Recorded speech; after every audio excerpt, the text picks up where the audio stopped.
এমনকি সাংবাদিকদেরও মেরেছে। আমি যেখানে ছিলাম ভবানীপুরে চক্রবেড়িয়ায়, আমি বাচ্চাদেরও মেরেছে, মহিলাদেরও মেরেছে, একতরফা মেরেছেন। যাদের তৃণমূল কংগ্রেসরা জীবন দিয়ে লড়াই করেছেন, মার খেয়েছেন, তবুও তারা এলাকা ছেড়ে যাননি। অনেককে ইচ্ছে করে অ্যারেস্টও করা হয়েছে, যাতে তারা এজেন্ট হিসেবে কাজ করতে না পারে। বিশেষ করে ভাটপাড়া, জগদ্দল, নোয়াপাড়া, এরকম অনেকগুলো জায়গা আছে। এমনকি আমাদের এখানেও ভবানীপুরে সারা রাত ধরে রেড হয়েছে। আমি সারা রাত দুদিন ধরে দুরাত ঘুমাইনি। জয় হিন্দ বন্ধুরা, আমি দীপঙ্কর মণ্ডল, আপনারা দেখছেন নবান্ন নিমন্ত্রণ। আপনাদের সবাইকে স্বাগত। এই খানিকক্ষণ আগে যিনি প্রাক্তন হয়ে গেছেন, মমতা ব্যানার্জি, তিনি বিদায় নেই, প্রাক্তন হয়ে গেছেন। আপনারা সবাই বলছেন প্রাক্তন মুখ্যমন্ত্রী মমতা বন্দ্যোপাধ্যায় তিনি কিছুক্ষণ আগে একটা লম্বা ভিডিও বক্তৃতা পাঠিয়েছেন। তিনি তার নিজের সমাজ মাধ্যমে ফেসবুকে পোস্ট করেছেন। সেখান থেকে আমরা গোটাটা শোনা যায় না, আজে বাজে কথা বলছে, নাকি তৃণমূল 230টা পাবে, তৃণমূল সবাইকে মেরেছে, সাংবাদিকদেরও মেরেছে। দেখুন, আমার এই 30 বছরের অভিজ্ঞতায় বলছি, এই ভোটে প্রথম কোনো সাংবাদিক মার খায়নি। প্রত্যেকটি সাংবাদিক, যারা যারা নিরপেক্ষ সাংবাদিক, চটি চাটে না, পদলেহন করে না, তারা কিন্তু লিখছে, সমাজ মাধ্যমে লিখছে যে এই প্রথম আমরা কোনো ভোট দেখলাম যেখানে আমরা মার খেলাম না। তৃণমূলের জমানায় তো প্রত্যেকটা ভোটে মার খেতে হয়েছে, পুরো ভোট হোক, পঞ্চায়েত ভোট হোক, লোকসভা হোক, বিধানসভা হোক। এই প্রথম আমরা নিরুপদ্রবে সবাই কাজ করতে পেরেছি। আর মমতা ব্যানার্জি বলছেন উল্টোটা, সাংবাদিকদেরও মেরেছে। আসলে ব্যথাটা কোথায় জানেন? তিনি একবার বলছে দুরাত ঘুম হয়নি, আবার তার বক্তব্যের আরেকটা অংশে বলছেন 3 রাত ঘুম হয়নি। অ্যাকচুয়ালি বেশ কিছুদিন ধরেই ঘুম হচ্ছে না, যখন থেকে প্রচারে যাচ্ছেন লোক হচ্ছে না। এরপরে ভোটের সময়ও আপনারা দেখলেন যেভাবে সেন্ট্রাল ফোর্স বাটাম দিয়ে সাইজ করলো, লাঠি দিয়ে সাইজ করলো। কালকের ভোটে দুটো দফাতেই যেভাবে সেন্ট্রাল ফোর্স অ্যাক্টিভ ছিল, তাতে করে ঘুম উড়ে যাওয়া স্বাভাবিক। কিন্তু ঘুম উড়ে যাওয়া ভোট তো হয়ে গেল, এবার তো ঘুমোবে। তিনি তো জেনে গেছেন যে আসছেন না, তাহলে সবাই ঘুমোচ্ছে, সবাই ঠিকঠাক আছি, আমরা সবাই হাসছি, ঘুরছি, দোকানে যাচ্ছি, সিনেমা দেখছি, টিভি দেখছি, খবরের কাগজ পড়ছি, সবই তো করছি, সবই নর্মাল। মমতা ব্যানার্জির ঘুম উড়ে গেছে। মমতা ব্যানার্জির কেন ঘুম উড়ে গেছে? কয়েকটা ছোট ছোট কারণে। নির্বাচন কমিশন কাউন্টিংয়েও খেলে দিয়েছে বন্ধুরা। কাউন্টিং গণনা, ওইটাই আসল। কষ্ট করে ভোট দিয়েছেন গুজরাট থেকে, দিল্লি থেকে, আহমেদাবাদ থেকে, কেরল থেকে, পাঞ্জাব থেকে, বা রাজ্যের বিভিন্ন জায়গায় যারা বাইরে কাজ করেন, পরিযায়ী শ্রমিকরা, তারা এসেছেন। আপনারা লম্বা লাইনে দাঁড়িয়েছেন, অনেক রক্তচক্ষুকে উপেক্ষা করেছেন, ভোটটা আপনারা ঠিকঠাক জায়গায় দিয়েছেন। তারপরে যখন এই ইভিএম গুলো স্ট্রং রুমে ঢুকে গেল, এখন থেকে শুরু করে গণনা পর্যন্ত, 4 তারিখ বিকেল পর্যন্ত সবচেয়ে গুরুত্বপূর্ণ আসছে বিজেপি কিন্তু খেলে দিতে পারে। নির্বাচন কমিশন কি করেছে জানেন? একটা বিজ্ঞপ্তি জারি করেছে, সেখানে বলা হয়েছে যে কাউন্টিং সুপারভাইজার, কাউন্টিং অ্যাসিস্ট্যান্ট, এরা হবে সেন্ট্রাল গভর্নমেন্টের এমপ্লয়ি। রাজ্যের কোনো প্রশাসনের ওই চুটি চাটা, পদলেহনকারী, পিসির লোক, খালার লোক, আপুর লোক, ভাইপোর লোক, কয়লা ভাইপোর লোক, বালি ভাইপোর লোক, সোনা ভাইপোর লোক থাকবে না। সেন্ট্রাল গভর্নমেন্টের অফিসাররা থাকবেন কাউন্টিং সুপারভাইজার আর কাউন্টিং অ্যাসিস্ট্যান্ট হিসেবে। বুঝতে পারছেন? খেলা এখানে শেষ নয়, খেলা আরো বাকি আছে। প্রত্যেকে যারা প্রবেশ করবেন তাদের যে আই কার্ডটা দেওয়া হবে, identity card, photo identity card, সেখানে কিউআর কোড থাকবে। 3 টায়ার নিরাপত্তা ব্যবস্থা, ত্রিস্তরীয় নিরাপত্তা ব্যবস্থা। ত্রিস্তরীয় নিরাপত্তা ব্যবস্থায় কি হবে? চেকিং তো আছেই। আর ওই কিউআর কোডে যদি দেখে যে পিসির লোক, খালার লোক, বুয়ার লোক, আপুর লোক, সোনা ভাইপো, কয়লা ভাইপো, এই চোর ভাইপো, তাদের লোক ঢোকার চেষ্টা করেছে, প্যাদানি তো আছে, বাটাম তো আছেই, এফআইআর হবে, জীবনটাকে দুর্বিষহ করে দেবে। ফলে কেউ সাহস করবে না ওই বৃত্তের মধ্যে ঢোকার। ত্রিস্তরীয় নিরাপত্তা বলয় তৈরি করা হবে। এবং এই যে বললাম, কাউন্টিং সুপারভাইজার আর কাউন্টিং অ্যাসিস্ট্যান্ট সেন্ট্রাল গভর্নমেন্টের এমপ্লয়িরা হবেন। বিরাট ঝাল লেগে গেছে তৃণমূল কংগ্রেসের। পিসি, খালা, আপু, বুয়া, তাদের দল পাঠিয়ে দিয়েছে কেস করার জন্য। সুপ্রিম কোর্টে যায়নি, কেসটা হয়েছে হাইকোর্টে, কলকাতা হাইকোর্টে গিয়ে তৃণমূলের কল্যাণ ব্যানার্জি তিনি বলছেন যে না, এগুলো চলবে না, অমুক তুমুক, হাবি যাবি যা বলে আর কি, চিৎকার চেঁচামেচি বলেছে। হাইকোর্ট কি উত্তর দিয়েছে? হাইকোর্ট বলেছে যে আপনি আদালতটাকে রাজনৈতিক মঞ্চ বানাবেন না, এখানে রাজনৈতিক ভাষণ দেবেন না। আর আপনার অসহায়তা ও হতাশা এর মাধ্যমে প্রকাশ পাচ্ছে। ভাবতে পাচ্ছেন গণনাটা হবে, আর মমতা ব্যানার্জি ভিডিও বার্তায় যদি দাবি করে থাকেন আমরা 230 পেরিয়ে যাব, বাপ রে বাপ, শুধু 30 পাবে কিনা সন্দেহ তৈরি হয়ে গেছে। 50-এর নিচে নেমে যাবে বলে অনেকেই মনে করছেন, আর সেখানে 230 পেরিয়ে যাবে। তাহলে সমস্যাটা কোথায়? আপনার লোকেরা তো নজরদারিতে আছে, সবাইকে তো সমান সুবিধে দেওয়া হচ্ছে, সবাইকে সমান সুবিধে দেওয়া হচ্ছে। এই যে স্ট্রং রুমের মধ্যে ইভিএম গুলো আছে না, ইভিএম এর মধ্যে যে কোনো প্রার্থী অথবা তাদের মনোনীত ব্যক্তি 24 ঘন্টা নজরদারি রাখতে পারবেন। সিসি ক্যামেরা আছে, কেউ হাত দিচ্ছে কিনা, কোন রকম ট্যাম্পারিং হচ্ছে কিনা। যদিও ইভিএম ট্যাম্পারিং করা সম্ভব নয়, ইভিএম চুরি করা সম্ভব নয়, প্রত্যেকটা ইভিএম এ জিপিএস ট্র্যাকার লাগানো আছে। আর ইভিএম গুলোতে যে গালাসিল আছে, গালাসিল যদি ভেঙেও ফেলে তাহলেও যে পেপার সিল আছে সেটা তো সই করেছেন, সেই সইর সঙ্গে যখন ইভিএমটা খোলা হবে সেই সইর সঙ্গে তো মিলিয়ে দেখবেন। খেলা বাকি আছে, হবে না। ইভিএম চুরি করা সম্ভব না, ইভিএম ট্যাম্পার করা সম্ভব না, তারপরেও ঠিক আছে সাবধানের মান নেই, সাবধানের মান নেই।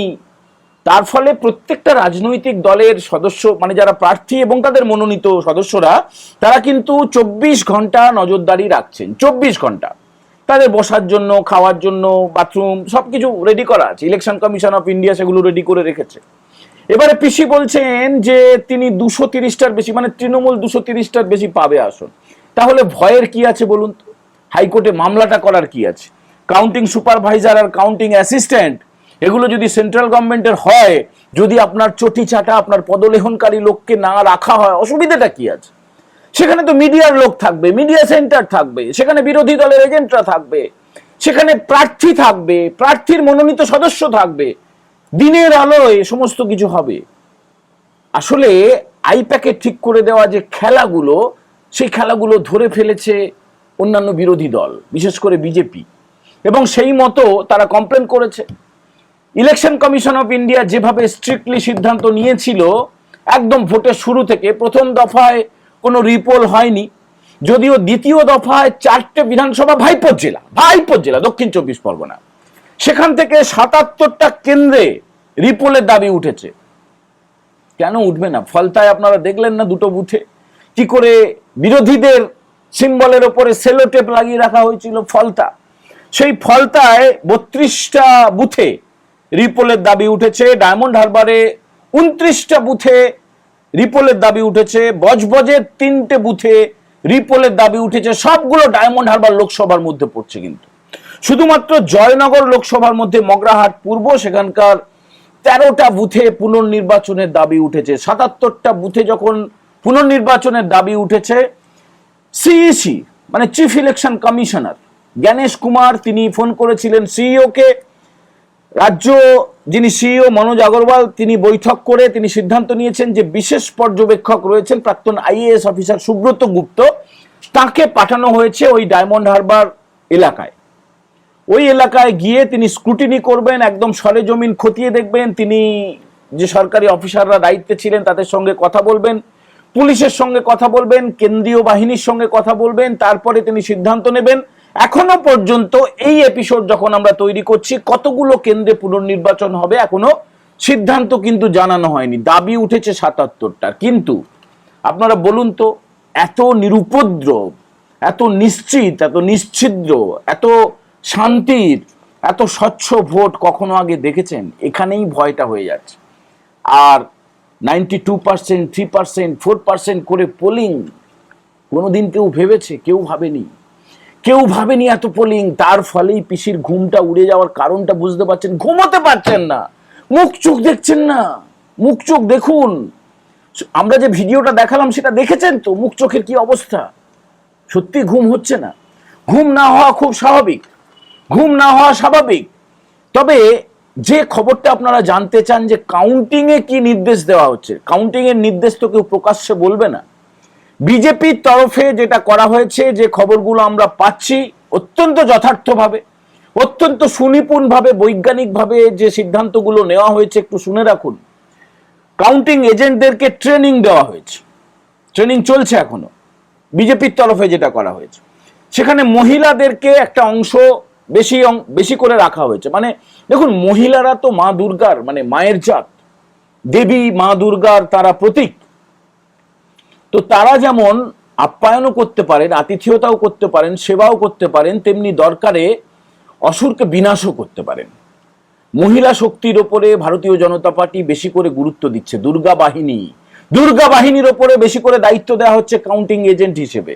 দেখবেন, সময় এলে দেখতে পাবেন। 17C যে ফর্মটা, সেটা বুথে যে অ্যাড্রেস ট্যাগটা ছিল তার সঙ্গে এটা মেলাতে হবে, সেটা বলে দেওয়া হচ্ছে।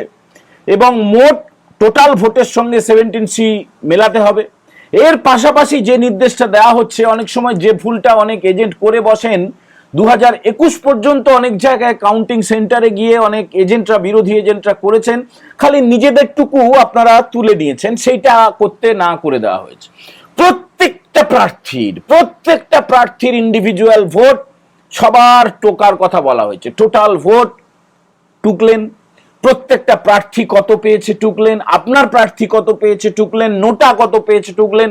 মানে ওই ভরসা ছেড়ে দিন, সরকারি অফিসার আছে, দিনের আলোয় হচ্ছে না। আপনার এই যে প্রাপ্য ভোট, মানে যে প্রাপ্ত ভোটটা আপনি টুকেছেন, সেটাকে যোগ করে দেখুন, যেটা ঘোষণা করা হচ্ছে তার সঙ্গে মিলছে কিনা। না হলে অবজেকশন করুন, আপনার অবজেকশন শোনা হবে। মমতা ব্যানার্জির ঘুম উড়ে গেছে কেন জানেন? মমতা ব্যানার্জির ঘুম উড়ে গেছে আরো কয়েকটা ছবি দেখে। কারণ যেভাবে কালকে ভবানীপুর সহ বিভিন্ন জায়গায় যেভাবে আচ্ছা করে ওষুধ দিয়েছে, অধিকারী ওষুধ নাকি যৌথ বাহিনীর ওষুধ, কোনো একটা নাম আপনাদের ঠিক করতে হবে। কিন্তু সবচেয়ে বড় দুঃখটা পেয়েছে পিসি খালা বুয়া আপু, সেটা হচ্ছে তার রাজ্যেরই পুলিশ তারা গেছে ঘুরে। আরে মমতা ব্যানার্জির ভাই কার্তিক ব্যানার্জি বসেছিল, তাকে পর্যন্ত তুলে দিয়েছে। ভাতৃবধূ কাজরি ব্যানার্জি, তাকে পর্যন্ত তুলে দিয়েছে। কোনো চলবে না ফাজলামি। গোটা রাজ্যে পুলিশি ব্যবস্থাটা দেখিয়ে দিয়েছে যে সত্যিকারের তাদের মেরুদণ্ড আছে। এতদিন ধরে তাদেরকে অথর্ব করে রাখা হয়েছিল। একটু দেখবেন নাকি একজন পুলিশের, ছোট্ট আমি কয়েক সেকেন্ড করে দেখাবো, একটু দেখুন মমতা ব্যানার্জির ভয় পাওয়ার কারণগুলো দেখুন। আপনি ভিভিপ্যাট এখানে কাগজ নিয়ে এখানে মানুষকে শো করছেন।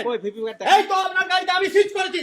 আপনি ডুপ্লিকেট ভিভিপ্যাট এবং ভোটিং মেশিন এখানে মানুষকে প্রভাব করছেন। 100 মিটার 200 মিটারে আপনি সাধারণ নির্বাচনে যদি মতদান করেন, আমি যে কোনো জায়গায় যে কোনো বিনা ওয়ারেন্টকে অ্যারেস্ট করার ক্ষমতা রাখি। আপনি কোন হরিদাস পাল আপনি? আমরা সাধারণ মানুষ, কোন হরিদাস পাল? আমরা সাধারণ জনগণ। পঞ্চায়েত সারা মাল বাচ্চানের বুতাই পরের বাচ্চা।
বন্ধুরা, আমরা যারা সনাতন হিন্দু ধর্মে বিশ্বাস করি, তারা 4টে আশ্রমের কথা জানি। ছোটবেলায় ব্রহ্মচর্য, তারপরে গার্হস্থ, মানে এখন আমরা গার্হস্থ জীবনচর্যা পালন করছি, তারপরে বানপ্রস্থ, তারপরে সন্ন্যাস। বানপ্রস্থটা হচ্ছে যে একটা বয়সের পরে একদম বৃদ্ধ হয়ে যাওয়ার আগের সময়টা, সংসারের সমস্ত দায়িত্ব পরবর্তী প্রজন্মের হাতে তুলে দিয়ে তীর্থের উদ্দেশ্যে রওনা হওয়া। কেউ জঙ্গলে চলে যায়, পাহাড়ে চলে যায়, তীর্থক্ষেত্রে চলে যায়, ধর্মকর্মের দিকে চলে যায়। তো মমতা ব্যানার্জি হচ্ছে সেই বানপ্রস্থে চলে যাচ্ছেন, রাজনৈতিক বানপ্রস্থে চলে যাচ্ছেন। মমতা ব্যানার্জি তিনি তো হেরে যাচ্ছেন, ফলে তার বিরোধী দলনেত্রী হওয়ার কোনো প্রশ্নই নেই। বিরোধী দলনেত্রী কোনো অখাদ্য অশিক্ষিত কাউকে একটা করার কথা ভাবছে তৃণমূল কংগ্রেস, কাকে করবে তাদের দলের ব্যাপার। কিন্তু মমতা ব্যানার্জির কি হবে সেই প্রশ্নটা বিরাট, কোটি টাকার প্রশ্ন, কোটি কোটি টাকার প্রশ্ন। আপনারা দেখবেন মমতা ব্যানার্জি বসে যাবেন, বানপ্রস্থে চলে যাবেন, রাজনৈতিক বানপ্রস্থে। আমার যাবার সময় হলো, দাও বিদায়। বন্ধুরা, আজকের এপিসোড কেমন লাগলো আপনারা প্লিজ দয়া করে একটু কমেন্ট করে জানাবেন। ভালো লাগলে বন্ধুদের সঙ্গে শেয়ার করবেন, একটু লাইক করে দেবেন। যারা প্রথমবার দেখছেন তারা অবশ্যই নবান্ন নিমন্ত্রণ চ্যানেলটিকে সাবস্ক্রাইব করে বেল বাটনে প্রেস করে দেবেন। সবাই ভালো থাকবেন। পরবর্তী এপিসোডের আগে পর্যন্ত সবাইকে জয় হিন্দ, বন্দে মাতরম।